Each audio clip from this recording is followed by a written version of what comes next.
Dami ko kayang points na nakuha sa credit card. Ako kuya, lahat ng bills ko hanggat maaari kung pwedeng bayaran ng credit card. Ako din, credit card. Kasi you get the points, you get the Kris Flyers. Ikaw, kung baong ka sa credit card, kasalanan mo yun. Kasi wala kang disiplina. Mga nagiging scam kasi dyan is yung nag-i-issue ng opportunity sa'yo. Like for example ako, pwede kong sabihin sa'yo na S&P 500, tapos sa akin may ipasa yung pera. I think ayun yung possibility na maging scam. Boring kasing mag-ipon ng pera eh.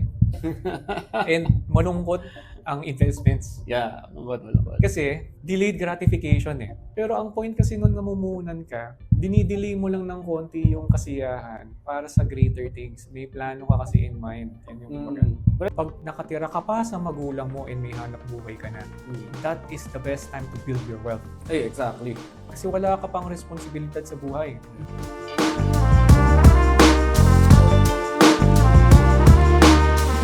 Maraming Pilipino ang kumakayod araw-araw. Pero bakit kaya laging kulang? Sumasahod na, nagbobonus pa, pero at the end of the day, parang laging walang pera. In this episode, pag-uusapan natin kung ano yung talagang dahilan kung bakit ganito ang mga Pilipino sa pera. I'm Rico, Carl, and this is the Global Pinoy Podcast, kung saan natin dinidiscuss ang mga posibleng paraan para mas umayos pa ang buhay natin sa pera, mindset, kultura, financial strategy, naswa para sa ating mga Pilipino at sa mga OFW all over the world. Bakit kaya mahirap ang mga Pilipino? naniniwala ako na malaki ang contribution ng background kung saan ka nang galing or ano yung kinalakihan mo sa financial well-being mo. Pag pinanganak ka sa mahirap na environment, ang focus ng pera is laging kung saan masaya. Kailangan gumastos for every milestones and mag-celebrate kahit na maliit lang ang ating pera or kaban. Sa Chinese background, ang family is more focused on savings. Pagka sinabing Chinese, sinasabi lagi is kuripot, matipid, di ba? Yan ang typical na mindset ng in every race and situation. Kuya, parang kung mapapansin mo, sa lahat ng events, kailangan gumagastos lagi ng mag-aarbo ang Pilipino. Simulan natin sa pagpanganak.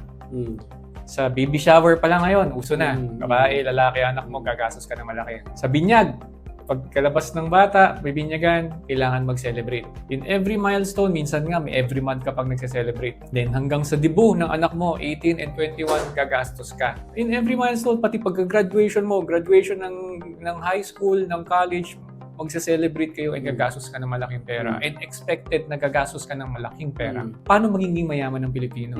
Kung lahat na lang ng milestones na to ay kailangan sobrang gastusan natin. Kaming mga Pilipino, mahilig kaming mag-celebrate ng mga milestone.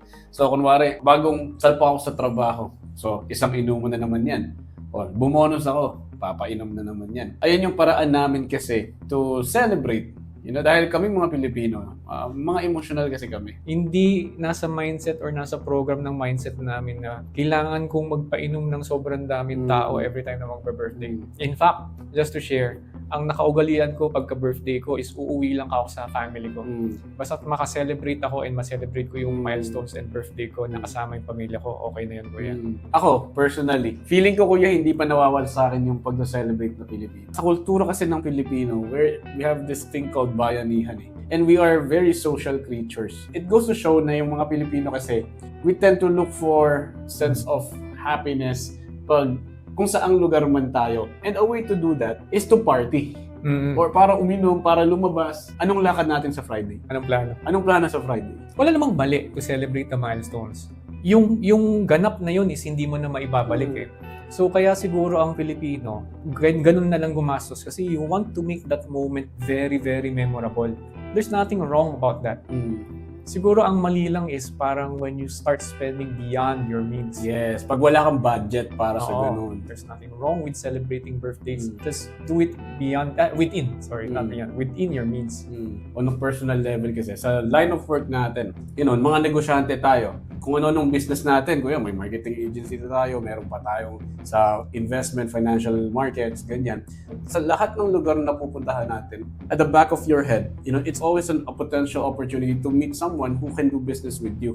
I think I've shifted the mindset from, nandito ako para mag-enjoy at para sumaya.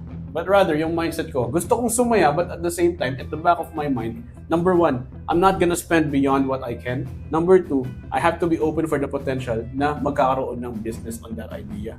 But there's this one thing, kuya, for the Filipinos, meron tayong tinatawag na utang na loob, padala culture, at yung panganay responsibilities. Usually, ayun yung nakaka-apekto sa financial health ng isang OFW o breadwinner. Totoo ba yun? May konting similarities yan culturally sa Chinese. Utang na loob, meron din yan sa Chinese culture. Matuto kang lumingon sa pinanggalingan mo. Without our parents' upbringing and without them guiding us, even for the first few years lang ng buhay mo na nabuhay ka, malaking bagay na yun para mabuo kung sino ka. So in that terms, totoo yun. Pero ang question na tinatanong ng karamihan is, what is the price of utang na loob? And hanggang saan mo ba mababayaran yung utang na loob? Parang ginagawa na lang din siyang hostage statement.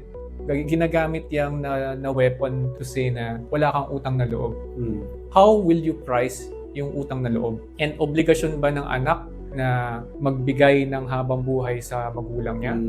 That is very subjective. Ed na ako, Martin. Wala na akong utang na loob sa'yo. Amanos na tayo. Magmula ngayon, kanya-kanya na tayo. Wala na tayong pakialaman. There's no right and wrong answer to that statement. But then again, it affects the financial capability of the family as a whole. Alam mo kuya, merong post dun sa RDR. Meron akong reel dun na yung reel is yung portion na sinabi ko about hindi obligasyon ng mga anak na tugunan yung mga magulang nila. Tama. Alam mo ba, ang daming negative reaction. Naglilin sila towards na kailangan, responsibilidad mo na alagaan yung mga magulang mo. Or obligasyon, not responsibilidad, obligasyon mo na alagaan yung mga magulang mo. It's very subjective nga. Tama naman eh. O, kuwari, hindi ka mabuting magulang. Tingin mo, alagaan ka ng anak mo pagtanda. Kaya mo bang pilitin yung anak mo na alagaan ka kung hindi ka mabuting magulang? I mean, it goes back to the same question. If you have the capabilities and the financial means to do so, if it's not gonna hurt your wallet, then I think that wala namang masama doon. Yeah. But the thing that hurts the most is when the parents themselves are not adjusting to the situation wherein nagsisimula pa lang yung anak mo na maghanap buhay and wala pa siya masyadong capable and means na pagandahin yung buhay ng buong pamilya mo. But you are already expecting to reap the benefits of your investment, so to speak. Investment mo yung mga anak mo, which is ginawang literal ng ilang mga Filipino household na family is where your home is. Alam mong may babalikan ka kahit na mawala ang lahat sa'yo, nandyan ng pamilya mo. On the other hand, na kung hindi maganda yung household mo and wala ka nang babalikan, dyan pumapasok yung statement kuya na karapat dapat bang tulungan yung pamilya mo. May mga life stories din na nabago yung pamilya nila dahil umangat sila sa buhay. Because of the financial pressure and burden, naging negative masyado yung atmosphere within the family itself. And of course, yung financial education na rin. You've heard of stories. Binigay mo ng pera yung tatay, pinangsabong lang pagbalik, wala na namang pera at lasing. May napanood ako movie sa Netflix. Yung si Vice Ganda, OFW sa Hong Kong. Breadwinner, something. Ganun na ganun. Nagpapadala si Vice Ganda ng pera, sakripisyo niya para sa pamilya niya. Tapos pag uwi niya, lahat ng pinindar niya wala na. Walang nabuong bahay, walang business na nabuo. Kasi yung pamilya niya, nasa Pinas, hindi naiintindihan yung sakripisyo ng OFW dito. At the end of the day, nagsisihan pa sila. Sa Western culture, ibang-iba. Alis. 18 and above. Kaya na nilang maghanap buhay, aalis na yan at bubukod. Yun yung mindset. Hindi talaga sila magtatagal dun sa family nila. Kaso sa atin, iba eh. Parang may makikita ka na 21, na 24, 25, nasa poder pa rin ng pamilya. Feeling ko, okay naman yun eh. Only that, contribute ka lang sa family mo. Ako personally, ang belief ko dyan, hanggat wala kang sariling pamilya, dito ka muna sa amin. Para makatipid ka, para makabuo ka pa ng pera, para sa sarili mong pamilya, you know? Mahirap ang Pilipino dahil ba sa kultura. Ang lagi kong sinasabi, lalo na sa mga kabataan, pag nakatira ka pa sa magulang mo and may hanap buhay ka na, that is the best time to build your wealth. Exactly. Kasi wala ka pang responsibilidad sa buhay. Hindi ka pa logically, hindi ka pa nagbabayad ng kuryente, ng tubig. Yan yung first few years na sikapin mong maghanap buhay and mag-ipon ng sobrang laki. Kasi sa susunod yan, pag may obligasyon ka na, kuya, mahirap na mag-ipon. Mahirap na. And sasabihin mo na hindi lang mahirap. Kung ang magkano yung kinikita mo, almost half nun or more than half nun, bills and utilities lang. Siguro masyado lang tayo negosyante sa pag-iisip natin eh. Pero why don't you capitalize the first few years of your career? Tama. Save the most. The first few years of my career is the highest that I've probably stayed in terms of percentage. I joined a cooperative. Wala pa akong gastos nun eh. So parang almost buong sahod ko nandun sa kooperatiba. 50 to 60% of my salary. Minimum wage ako nun. And I was the major stockholder of the cooperative before I actually exited in just 3 years. More than 25 years ago probably. Ang nakuha kong halaga nun is around 300 to 400,000. Nakaipon ako ng ganun karaming pera doon pa lang sa kooperatiba nung nilabas ko yung pera. 20 years old, nagtatrabaho na ako. Alam mo yung baliktad tayo. Kasi the moment na gumraduate ako, natapos sa NS, yung importante sa akin is to experience, travel the world, have fun, happy here, happy there. Gusto ko maging cool, tututug ako sa banda, giinom ako, wala tuloy ako naipon. Pagka-graduate ko, 2 months lang yata akong nagpahinga kasi wala na eh, parang ang boring ng buhay. So I immediately started working. In fact, I was already working before it was time to march for graduation. And actually, napilitan lang akong umakyat sa entablado kasi yung mga barkada ko, niyayaya akong graduate dun sa entablado. Siguro ngayon yun yung pagsisisi ko ng konti. Hindi ko na sinama yung magulang ko kasi nga parang sabi ko, What's the point? It's not a significant event for me eh. Yeah. Kasi sabi ko parang naghahanap buhay na ako and actually my work is more important than the graduation itself back then. Ganun yung mindset na meron ako, naghahanap buhay na So ako. tingnan mo yung contrast ha. Kung ako gagraduate ako, nung gumraduate ako, usually ang graduation kasi is a very important part of your life. Ay kailangan madami kang pictures na kukunin. After ng graduation, kailangan magpapainom ka. Kakain kayo sa labas. Ayun ang kultura ng Pilipino. Whereas yung sa'yo, tingnan mo, hindi nga importante yun. I mean, it comes with pros and cons naman eh. Pwede sa'yo, mahalaga is yung finance. Sa isang tao, ang mahalaga is yung memories that he creates, right? Maybe the best solution is to have a balance of it, diba? So kuya, tingnan mo, bakit kaya madalas yung pera ng mga Pilipino napupunta sa gastos at hindi sa pag-iipon at pag-i-invest? Boring kasing mag-ipon ng pera eh. And malungkot ang investments. Yeah, malungkot. Kasi delayed gratification eh. Ang perang ginastos mo sa waldas, masaya ka agad. Bumili ka ng alak, immediately lasing ka. Na-experience mo. Binili mo agad yung experience. Whereas sa investments, wala sa'yo yung pera. Binigay mo sa isang institusyon o sa isang investment vehicle, wala kang naramdaman eh. Malungkot ka kasi wala na yung pera mo eh. Imagine mo, yung 13-month mo, nasa Japan na siguro ako ngayon. Pero hindi. Kung in-invest mo yung pera, malungkot ang mamuhunan. Yeah. Boring ang mamuhunan. Pero ang point kasi nung namumuhunan ka, dinidelay mo lang ng konti yung kasiyahan para sa greater things. May plano ka kasi in mind. Yan yung kumbaga. But I think part of it din kasi is, ang mga Pilipino generally, iba ang approach sa kanila sa pag-i-invest.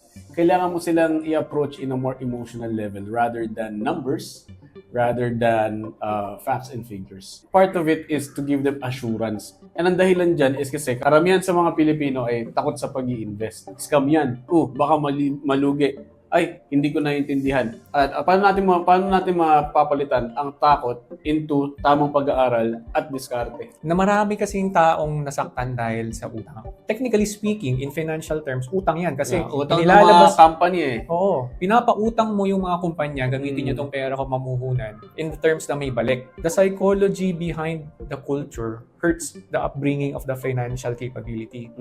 So, paano ba ito babaguhin? So, financial education. Ano ba yung concept talaga ng leverage or tinatawag nating utang? Ano ba yung mga proper utang na ginagamit? Even credit card, kuya. Masama ang connotation ng iba sa credit card. Pag sinasabi, diba? Naku, ayoko na yan. Lumubog ako sa utang dahil sa credit card. Kasalanan nila yung pre. Kaya ka lumubog sa utang dahil sa credit card kasi wala kang disiplina. Akala mo ang credit card, bigay sa'yo ng bangko yun. Ako, ang dami ko kayang points na nakuha sa credit card. Ako kuya, lahat ng bills ko hanggat maaari kung pwedeng bayaran ng credit card. Ako din, credit card. Kasi you get the points, you get the Kris Flyers. Ikaw, kung baong ka sa credit card, kasalanan mo yun. Kasi wala kang disiplina.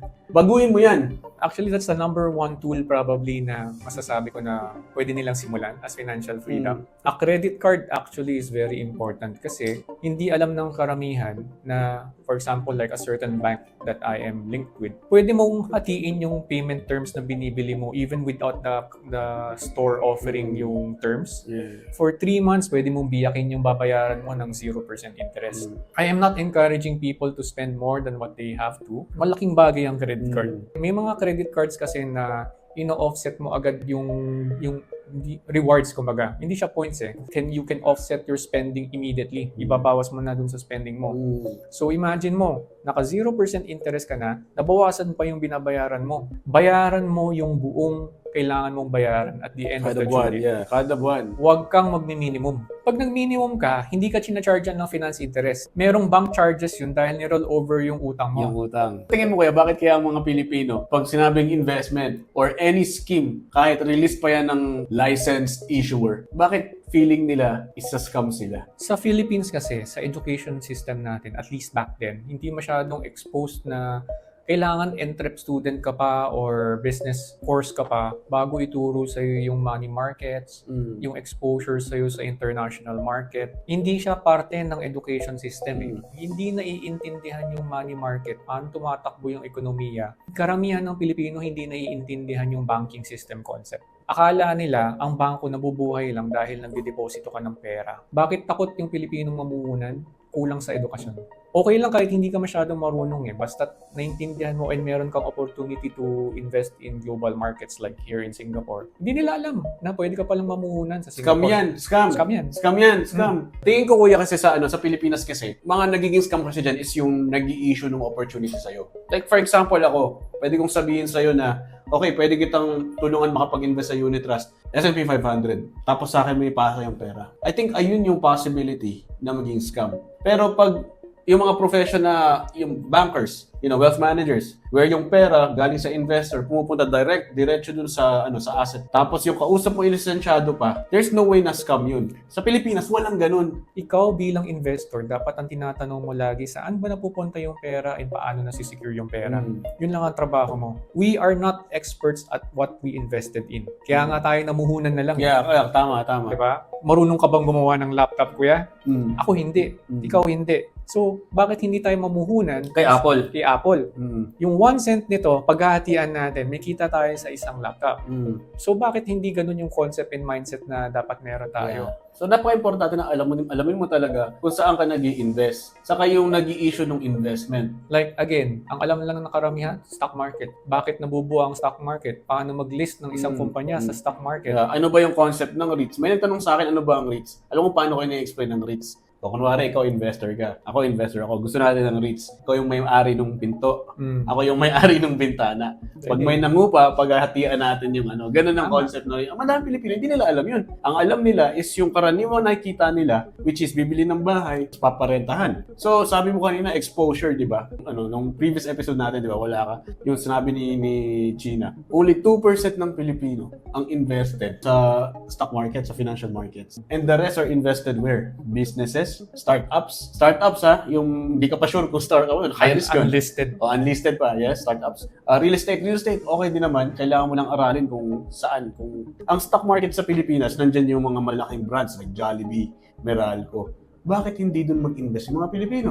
Bakit yung malalaking kumpanya, hindi lang sa Pilipinas nagli-list? Meron din silang listing sa ibang bansa, like San Miguel. Bakit nila ginagawa yon? Yung partisipasyon ng mga tao dun sa market na yon, iba-iba. Gaano karami ba ang Pilipinong namumuhunan sa Philippine Stock Exchange versus sa taong namumuhunan sa US market? Doon pa lang makikita mo na yung point na mas maraming taong namumuhunan doon, mas malaking pera ang umiikot doon sa merkado. So, ibig sabihin nun, hindi pa nga tayo nagko-cross-border na yung mga nasa Pilipino na nag-i-invest sa US, yung mga nasa Japan na nag-i-invest sa US. Doon mo makikita na parang why limit yourself to a small piece of the market? Diba? Okay, doon sa 2% pa lang ng mga tao na invested sa stock market sa Pilipinas, baka hatiin natin 0.5 lang ang may access sa global market doon sa 2% na yun. At yung mga elites pa yun, may mayayaman pa yun. Grabe. When we go back, diba? And The most money that we make is always on a catastrophic event. Like yung COVID, Nung tariff, kumita ako dun eh. Pumaldo ka din dun. or yung may bubble, di ba? Alam natin lahat ng mga namumuhunan na magandang pumasok every time na merong ganyang event. Yeah. Eh kung sa Pilipinas ka lang invested, saan ka lang mamumuhunan? Tuwing merong kudeta, may baha, may lindol, may bulkan na sumabog, diyan ka lang papasok eh.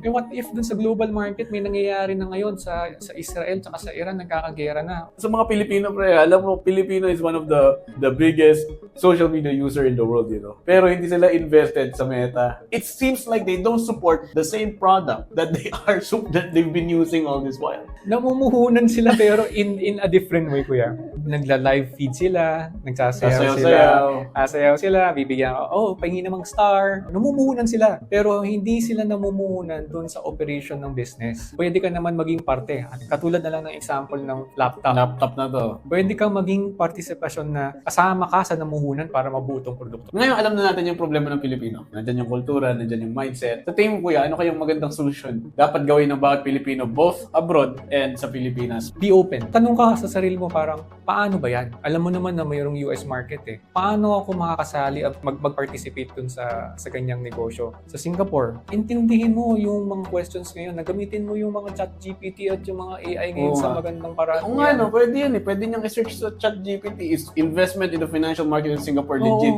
Wala nang tanong ngayon na hindi kayang sagutin. Yeah. Ang lahat ng question mo about this, paano nag-operate yung market, paano ba sumali sa US market, paano ma-expose sa Singapore, kaya na ng AI niyan ngayon. Parang hindi mo na kailangan ng economics or ng business course para maintindihan yan ngayon sa panahon na ngayon. Ang kailangan ngayon, oras, yung willingness mong matuto. Kung mahina ka, gagawa ka ng paraan para pumasa, right? Gagawa ka ng kodigo mo, I mean, we're not condoning it, but my point being is, didiskartehan mo para pumasa. Kailangan mong sumubok and simulan bago ka talaga mag-doubt. Yun yung difference ng isang taong napakatalino at ng taong madiskarte. Sa madiskarte, gagawa ng oportunidad para magsimula. Do your due diligence para dun sa mga basic na essentials. Akala ng iba, kailangan mo ng napakalaking pera para magsimula. Ngayon, kuya, sa mga ibang platform, pwede ka nang bumili ng fractional shares. So, mean to say, kung ang Bitcoin is 100,000, pwede ka nang bumili ng kahit na $1,000 na or less, even less, 0.00 Ang minimum something actually, kuya, sa crypto, kung magkano? $10 SGD. 400 pesos. 400 pesos. 400 Diba? pesos. Mayroon kang fraction ng Bitcoin.